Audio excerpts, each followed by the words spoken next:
Hoy vamos a revisar algunos resultados para los intercambiadores de calor obtenidos del texto de diseño de sistemas térmicos que fue compartido la semana pasada. Analizando la imagen en la parte superior izquierda de un intercambiador de calor a contraflujo, lo cual nosotros vamos a abreviar como ICCF, intercambiador de calor a contraflujo, obteníamos en el texto que la temperatura de salida 1 es igual a temperatura 1 de entrada menos temperatura 1 de entrada menos temperatura 2 de entrada, esto multiplicado por el factor 1 menos E elevado al factor D, que básicamente representa el producto de UA por 1 entre W1 menos 1 entre W2, y eso dividido entre W1 entre W2 menos E elevado a ese factor D. Este resultado ustedes lo pueden encontrar en el texto, y ahí está demostrado cómo se obtiene. Para poder determinar la temperatura de salida de la corriente 1, que podría ser la corriente caliente. También se discute el caso en el cual la capacitancia térmica o la capacidad térmica, el producto del flujo másico por el calor específico, es igual en ambas corrientes. W1 es igual a W2. En ese caso, se obtiene que la temperatura 1 de salida es igual a la temperatura 1 de entrada, menos temperatura 1 de entrada, menos temperatura 2 de entrada, entre W entre UA más 1. Es simplificado de alguna forma esta expresión cuando el W es el mismo en las dos corrientes. Esto lo que significa, en otras palabras, es que el gráfico de temperatura versus posición resulta ser líneas paralelas. En otras palabras, la temperatura o la diferencia de temperatura entre el caliente y el frío se mantiene constante, y por ende se llega a esta expresión.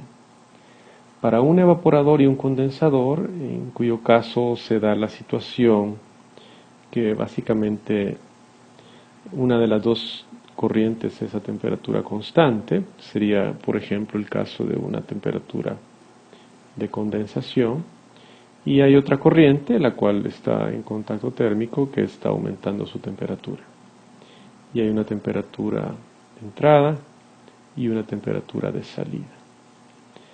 En ese caso, dada la naturaleza de este proceso, podemos encontrar, según se demuestra en el texto, que la temperatura de salida es igual a la temperatura del condensador más la temperatura del condensador menos la temperatura de entrada por 1 menos el exponencial de menos UA entre W.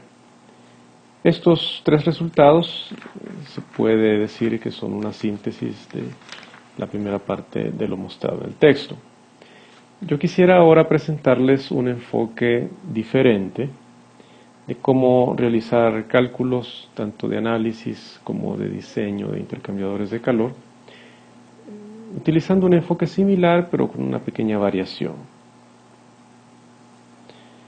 Podemos plantear que para un intercambiador de calor, tanto en flujo paralelo, FP, como contraflujo, podemos escribir, y esto ustedes lo pueden ver en la demostración que hicimos anteriormente, que es válida la siguiente ecuación.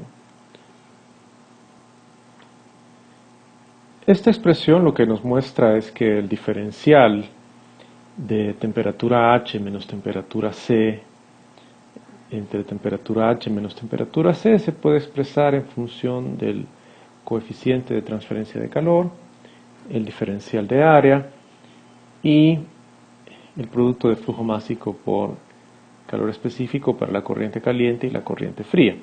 Aquí hemos adoptado otra nomenclatura que es bastante común en los libros de texto, representar el W como una letra C mayúscula. Entonces vamos a hacer esa distinción en este caso.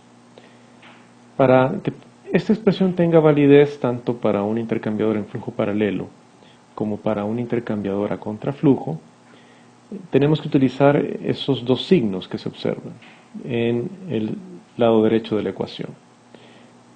Vamos a aplicar el signo positivo cuando se trate de un intercambiador de calor en flujo paralelo. Y vamos a utilizar un signo negativo cuando se trate de un intercambiador de calor a contraflujo. Esta diferencia de signos se debe al diferencial de temperatura, que en uno de los casos, a medida que aumentamos en X, estamos reduciendo temperatura y en el otro caso estamos aumentando temperatura. Pues a eso se debe esa diferencia de signos entre uno y otro. Pero es importante recordar esta distinción de este signo porque esta ecuación va a ser válida para tanto un intercambiador en flujo paralelo como para un intercambiador a contraflujo. En ese sentido, podría demostrarse, si nosotros resolvemos esta ecuación, que podemos llegar a lo siguiente. Podríamos escribir que la temperatura caliente en la posición L menos la temperatura fría en la posición L entre la temperatura caliente en la posición 0 menos la temperatura fría en la posición 0 es igual al exponencial de lo siguiente, menos UA dividido entre C para el fluido caliente, multiplicado esto por 1 más o menos, dependiendo del tipo de intercambiador, C para el fluido caliente entre C para el fluido frío. Es una forma de resolver la ecuación, pero es válida tanto para un intercambiador en flujo paralelo como para un intercambiador a contraflujo. Pues esta expresión la podemos trabajar un poco más y puede quedar de una forma que sea más simple de aplicarla. Podemos escribir lo siguiente. Si definimos una diferencia de temperatura S,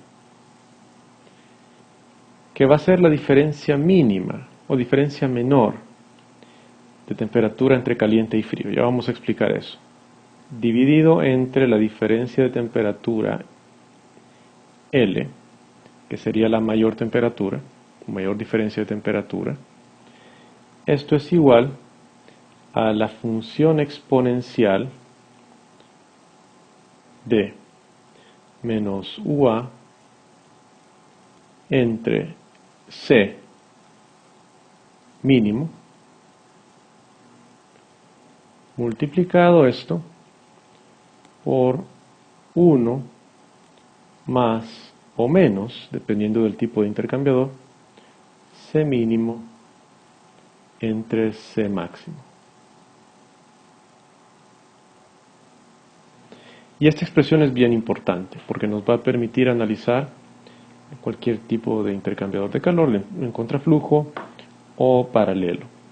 ¿Qué es delta T sub S? Lo definimos delta T sub S, en este caso, como el menor delta T entre pH en la posición L menos TC en la posición L y TH en la posición 0 menos TC en la posición 0. Es decir, delta TS es el menor de estos dos, donde se da la diferencia de temperatura menor, ya sea en la posición L o en la posición 0. Y delta TL es la diferencia mayor de esas dos temperaturas. Entonces una de ellas va a ser la mayor, la delta TL, y la otra va a ser la menor, la delta T sub S. Y el C mínimo y C máximo depende de las dos corrientes, el flujo másico y el calor específico, el producto de ambos. ¿Cuál es el máximo? El mayor de los dos es el máximo y el menor de los dos va a ser el valor mínimo.